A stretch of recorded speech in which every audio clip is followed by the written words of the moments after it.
Hello guys, welcome back to our channel Ayra Stang. और आज हम क्रिया शरीर पेपर 1 के मोस्ट इंपॉर्टेंट PYQs डिस्कस करने वाले हैं। ये क्वेश्चन डिफरेंट ईयर्स में डिफरेंट यूनिवर्सिटीज़ में पूछे गए हैं, तो आप इन क्वेश्चंस को बिल्कुल भी स्किप ना करें, बहुत अच्छे से प्रिपेयर कर लें। तो चलिए शुरू करते हैं। क्वेश्चन नंबर 1 है, डिफाइन द टर्म शरीर एंड शारीर, एक्सप्लेन लोक पुरुष साम्यता। आपको यहाँ पे जो शरीर है और जो शारीर है उन दोनों को परिभाषित करना है और लोक पुरुष साम्यता जो है उसको अच्छे से एक्सप्लेन करना है। ये क्वेश्चन बहुत ही ज़्यादा इंपॉर्टेंट है। ये क्वेश्चन बहुत अच्छे से तैयार कर लें कि शरीर और शारीर की डेफिनेशन और लोक पुरुष साम्यता। ठीक है, नेक्स्ट क्वेश्चन है, describe about panch mahabhoot siddhant, explain the function representation of panch mahabhoot in शरीर। जो पंच महाभूत है, पंच महाभूत का सिद्धांत है, उसका वर्णन करना है। उनके जो फंक्शंस हैं, उनके कर्म जो है, रिप्रेजेंटेशन किस तरीके से जो है हमने महाभूत को मान रखा है पंच महाभूत का शरीर में, वो आपको यहाँ पे सब एक्सप्लेन करना है कि जो पंच महाभूत हैं वो किस दोष को बढ़ा रहे हैं, वो कार्य कैसे करते हैं, वो पूरा सिद्धांत आपको यहाँ पे एक्सप्लेन करना है। ठीक है, ये क्वेश्चन बहुत ही ज़्यादा इंपॉर्टेंट क्योंकि ये LAQ में पूछा जाता है। नेक्स्ट क्वेश्चन है, डिस्क्राइब त्रिगुण त्रिदोष संबंध। ये मोस्ट फ्रिक्वेंटली पूछा गया है ये यूनिवर्सिटी एग्जाम में। आपको यहाँ पे जो त्रिगुण हैं और जो त्रिदोष हैं उनकी संबंध जो है, रिलेशनशिप को एक्सप्लेन करना है कि किस तरीके से जो त्रिगुण हैं और त्रिदोष हैं वो आपस में कार्य करते हैं। नेक्स्ट है, एक्सप्लेन सामान्य विशेष सिद्धांत। सामान्य विशेष सिद्धांत जो है आपको ये एक्सप्लेन करना है। नेक्स्ट क्वेश्चन है, डेफिनेशन एंड क्लासिफिकेशन ऑफ श्रोतस। ये बहुत ज़्यादा इंपॉर्टेंट क्वेश्चन है, ये रचना शरीर में भी पूछा जाता है, ये क्रिया शरीर के लिए भी इंपॉर्टेंट है कि डेफिनेशन और क्लासिफिकेशन ऑफ श्रोतस है। जो श्रोतस है उसको बहुत अच्छे से एक्सप्लेन करना है कि कितने श्रोतस किस आचार्य ने माने हैं, उनके जो मूल हैं वो बताने हैं, क्या उनके दुष्टि लक्षण हैं, क्या उनकी चिकित्सा है। तो आपको अच्छे से तैयार होना चाहिए। श्रोतस, उसकी डेफिनेशन, उसकी क्लासिफिकेशन बहुत ही ज़्यादा इंपॉर्टेंट है। ये क्वेश्चन बिल्कुल भी स्किप ना करें क्योंकि रचना शरीर के लिए भी इंपॉर्टेंट है और ये क्रिया शरीर के लिए भी इंपॉर्टेंट है। नेक्स्ट है, एक्सप्लेन सृष्टि उत्पत्ति क्रम। सृष्टि उत्पत्ति क्रम जो है ये बहुत ही ज़्यादा इंपॉर्टेंट क्वेश्चन है, मोस्ट फ्रिक्वेंटली आस्क्ड क्वेश्चन है ये, सृष्टि उत्पत्ति क्रम। नेक्स्ट है, डिफाइन त्रिगुण त्रिदोष रिलेशन एंड लक्षण ऑफ त्रिगुण। जो हमने ऊपर भी डिस्कस किया था कि त्रिगुण और त्रिदोष के बीच में रिलेशनशिप जो संबंध है वो बताना है और लक्षण बताने हैं। जो त्रिगुण है उनकी आपको यहाँ पे लक्षण, आपको जैसे श्रोतस का श्लोक याद होना चाहिए, आपको त्रिगुण त्रिदोष का जो श्लोक है वो याद होना चाहिए, आपको पंच महाभूत का शरीर शारीर इनका जो श्लोक है आप कोशिश करें कि एक एक श्लोक तो मैक्सिमम आप हर उसके याद कर ही लें। Plain panch bhautik concept in Ayurveda at the level of dosha dhatu and ras. यहाँ पर आपको जो पंच महाभूत का जो कॉन्सेप्ट है पूरा एक्सप्लेन करना है, किस तरीके से वो दोषों को बढ़ा रहे हैं, कौन से महाभूत किस दोष को बढ़ाते हैं, धातु और रस कि जैसे मधुर रस को कौन कौन से पंच महाभूत बढ़ा रहे हैं, अम्ल रस को, लवण रस को।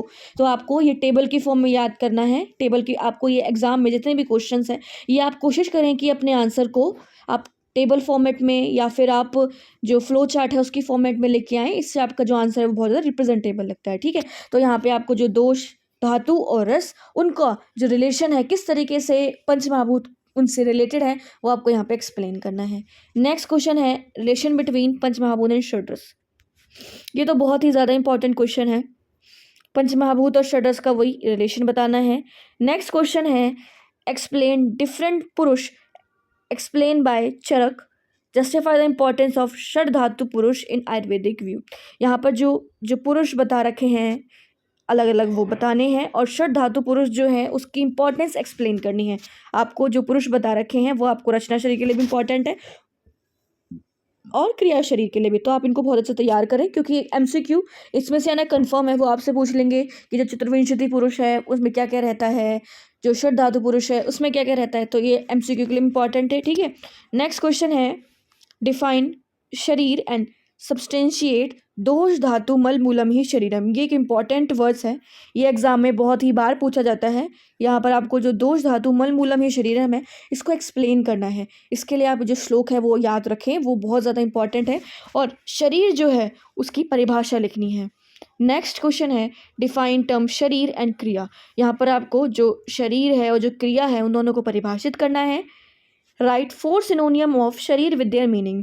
जो शरीर है उसके 4 पर्याय वो आपको विद मीनिंग एक्सप्लेन करने हैं एग्जाम में। ठीक है ना, तो आप जहाँ पर भी प्राय आ रहे हैं आप उसको स्किप ना करें, मैक्सिमम आप उसके 2 से 3 प्राय जो है वो याद रखें।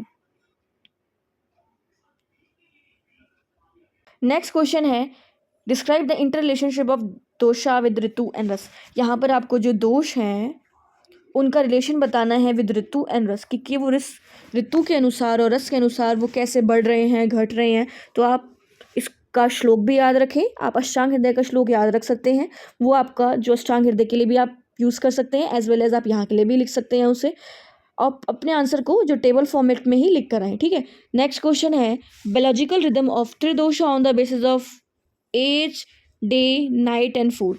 जो त्रिदोष जो बताए हुए हैं उसकी बायोलॉजिकल रिदम, कि रात के समय किस दोष बढ़ता है, दोपहर के समय कौन सा दोष बढ़ रहा है, खाना खाने के जीर्ण अवस्था में कौन सा दोष बढ़ रहा है, ठीक है। तो वो जो अष्टांग हृदय का एक श्लोक है बहुत ज़्यादा इंपॉर्टेंट है, आप उस श्लोक को भी यहाँ पे याद रखें। यह आपका एज, डे, नाइट और फूड के अकॉर्डिंग जो भी दोषा बढ़ रहे हैं, घट रहे हैं, वो आप यहाँ पे उसको लिख कर आएंगे। नेक्स्ट क्वेश्चन है डिफाइन दोषा, क्लासिफाई वात दोष, डिस्क्राइब द रोल ऑफ वात दोष इन गैस्ट्रोइंटेस्टिनल फिजियोलॉजी। जो दोषा है वो एक्सप्लेन करने हैं और मेन क्लासिफाई, आपको जो त्रिदोष है वात, पित्त, कफ, तीनों के क्लासिफिकेशन, उसके भेद, उनके कर्म अच्छे से बाय हार्ट याद होने चाहिए। आप कोशिश करें कि आपको अगर श्लोक याद हो रहा है तो आप उसका श्लोक भी याद रखें। यहाँ पर आपको जो वात दोष है उसका गैस्ट्रोइंटेस्टिनल जो फिजियोलॉजी है वो एक्सप्लेन करनी, ठीक है। तो दोषा जो है वो एक बहुत इंपॉर्टेंट एलक्यू एग्जाम में पूछा जाता है। यहाँ पर आपका वात की जगह पित्त दोष पूछ सकते हैं या फिर कफ दोष पूछ सकते हैं, तो आपको ये बिल्कुल भी स्किप नहीं करना है। नेक्स्ट क्वेश्चन है एक्सप्लेन निरुक्ति, स्थान एंड गुण ऑफ वात दोष। जो वात दोष है, निरुक्ति, स्थान, उसके गुण बताने हैं। Describe it's general function and वृद्धि, क्षय, लक्षण बताने हैं। वात दोष के कि वृद्धि के क्या क्या लक्षण होते हैं, क्षय के क्या क्या लक्षण होते हैं, उनके जनरल जो उसके कर्म हैं वो उसके कर्म बताने हैं। डिस्क्राइब द डिवीजन ऑफ वात दोष, और उसके जो क्लासिफिकेशन, उसके टाइप्स हैं, जो 5 भेद बताए हुए हैं वात दोष के, वो आपको यहाँ पे एक्सप्लेन करनी है। बहुत ही ज़्यादा इंपॉर्टेंट है। भेद तो आपके एमसीक्यू में और वाइवा में जो एग्जामिनर है वो आपसे कंफर्म पूछेंगे ही पूछेंगे कि आप इनके श्लोक बताएं कि व्यान वायु के क्या कर्म होते हैं, क्या उनके लक्षण होते हैं, अपान वायु के, समान वायु के, ठीक है। तो आप इसको याद रखें। नेक्स्ट क्वेश्चन है explain pitta dosha, nirukti, general location, type of pitta and role in its digestion. यहाँ पर सेम जैसे वात का हमने डिस्कस किया था वैसे ही पित्त का है कि पित्त दोष उसकी निरुक्ति बतानी है, जनरल लोकेशन बतानी है, पित्त के जितने भेद बताने हैं और उसका रोल डाइजेशन में क्या क्या होगा वो आपको एक्सप्लेन करना है। नेक्स्ट है डिफाइन दोषा, एक्सप्लेन द गुण, भेद, भेद अनुसार गुण एंड कर्म ऑफ पित्त दोष, ठीक है ना, क्योंकि एक एलक्यू एग्जाम में पूछे जाते हैं दोष के बारे में, तो आप बिल्कुल भी स्किप ना करें। उनके गुण, हर एक जो दोष है उसके गुण, भेद, उसके कर्म जो हैं वो आपको याद होने चाहिए। नेक्स्ट है उसके टाइप और फंक्शन, पित्त दोष के बहुत ही ज़्यादा इंपॉर्टेंट है, उसके टाइप भी याद रखें और उनके जो क्या क्या कर्म हैं वो भी बहुत ज़्यादा इंपॉर्टेंट है। नेक्स्ट क्वेश्चन है पाचक पित्त और उसके फंक्शन बताने हैं, पाचक पित्त जो है उसके फंक्शन। नेक्स्ट क्वेश्चन है डिफाइन दोषा, एक्सप्लेन द गुण, भेद, भेद अनुसार गुण एंड कर्म ऑफ कफ दोष। जो आपको दोष की परिभाषा लिखते हुए जो गुण बताने हैं, भेद बताने हैं, भेद अनुसार गुण बताने हैं, कर्म बताने भी किसके, कफ दोष की। नेक्स्ट इंपॉर्टेंट क्वेश्चन जो एक पूछा जाता है एलक्यू में, एक्सप्लेन षड क्रिया काल एंड देयर यूटिलिटी इन चिकित्सा। ये बहुत ही ज़्यादा इंपॉर्टेंट क्वेश्चन है। षड क्रिया काल ये एग्जाम में कंफर्म आप पूछा जाएगा और इसके एमसीक्यू बहुत ज़्यादा इंपॉर्टेंट होते हैं, क्योंकि यहाँ पर कंफ्यूज करने के लिए कि व्यक्त अवस्था में क्या हो रहा है, भेद अवस्था में क्या हो रहा है, संचय अवस्था में क्या है, प्रसर अवस्था में क्या है, ये आपको श्लोक दे देंगे और वहाँ से पूछ सकते हैं कि ये किस अवस्था का श्लोक है। तो आपको षड क्रिया काल के जो श्लोक है और उसकी यूटिलिटी जो है वो अच्छे से तैयार कर लेनी है। नेक्स्ट क्वेश्चन है एक्सप्लेन प्रकृति, डिफाइन प्रकृति, explain the different classification of प्रकृति। प्रकृति एक बहुत इंपॉर्टेंट क्वेश्चन है। प्रकृति यहाँ पर उसकी डेफिनेशन लिखनी है, एक्सप्लेन करने हैं, उसकी क्लासिफिकेशन जो है वो आपको एक्सप्लेन करनी है। प्रकृति के जो श्लोक आपको बाय हार्ट याद होनी चाहिए, एज वेल एज ये एमसीक्यू के लिए बहुत ज़्यादा इंपॉर्टेंट है कि जैसे कि अगर हम वातिक प्रकृति की बात करें, कफज की बात करें, पैतिक की बात करें, तो ये बाय हार्ट आपको श्लोक जो है इनकी याद होने चाहिए। नेक्स्ट क्वेश्चन है डिफाइन आहार, describe the classification and its significance. यहाँ पर जो आपको आहार है उसकी परिभाषा, उसकी क्लासिफिकेशन और उसकी सिग्निफिकेंस बतानी है। एक्सप्लेन अष्ट आहार विधि विशेषायतन एंड आहार परिणाम कर भाव। यहाँ पर आपको जो अष्ट आहार विधि विशेषायतन बताए हुए हैं वो एक्सप्लेन करने हैं, एज वेल एज जो आहार परिणाम कर भाव है वो डिटेल में पूछा गया है। तो आप इन दोनों को अच्छे से प्रिपेयर करें, अष्ट आहार विधि विशेषायतन और आहार परिणाम कर भाव को। नेक्स्ट क्वेश्चन है एक्सप्लेन द टाइप ऑफ आहार based upon the method of consumption. Method of consumption के अकॉर्डिंग जो है आहार के क्या क्या भेद हैं वो आपको एक्सप्लेन करने हैं। नेक्स्ट है डिफाइन कोष्ठ, classify it, describe the characteristic feature of each type of कोष्ठ विद द इन्वॉल्वमेंट ऑफ अग्नि। कोष्ठ की परिभाषा लिखनी है, उसके भेद के जो कैरेक्टरिस्टिक फीचर बताने हैं, जिसमें उनमें कौन कौन सी अग्नि की इन्वॉल्वमेंट है वो भी आपको एक्सप्लेन करनी है। ठीक है, कि जो मृदु कोष्ठ है उसमें क्रूर कोष्ठी जो होगा उसके अंदर कौन सी अग्नि रहेगी वो भी आप यहाँ पे एक्सप्लेन करेंगे। तो कोष्ठ की परिभाषा, उसके भेद, कैरेक्टरिस्टिक फीचर और उसके साथ अग्नि का इन्वॉल्वमेंट, ये एक इंपॉर्टेंट एलक्यू है जो एग्जाम में पूछा गया है। नेक्स्ट है डिफरेंस बिटवीन अग्नि और पित्त। अग्नि और पित्त के बीच में जो डिफरेंस है ये एग्जाम में पूछा जाता है, ये वाइवा के लिए बहुत ज़्यादा इंपॉर्टेंट है, अग्नि और पित्त के बीच में। नेक्स्ट क्वेश्चन है एक्सप्लेन डिफरेंट टाइप ऑफ अग्नि एंड इट्स सिग्निफिकेंस। जो अग्नि है, अग्नि के आपको यहाँ पे भेद एक्सप्लेन करने हैं और उसकी सिग्निफिकेंस। नेक्स्ट क्वेश्चन है describe membrane potential, action potential and refractory period. यहाँ पर आपको जो मेम्ब्रेन पोटेंशियल है, एक्शन पोटेंशियल है और रिफ्रैक्टरी पीरियड है उसको एक्सप्लेन करना है अच्छे से।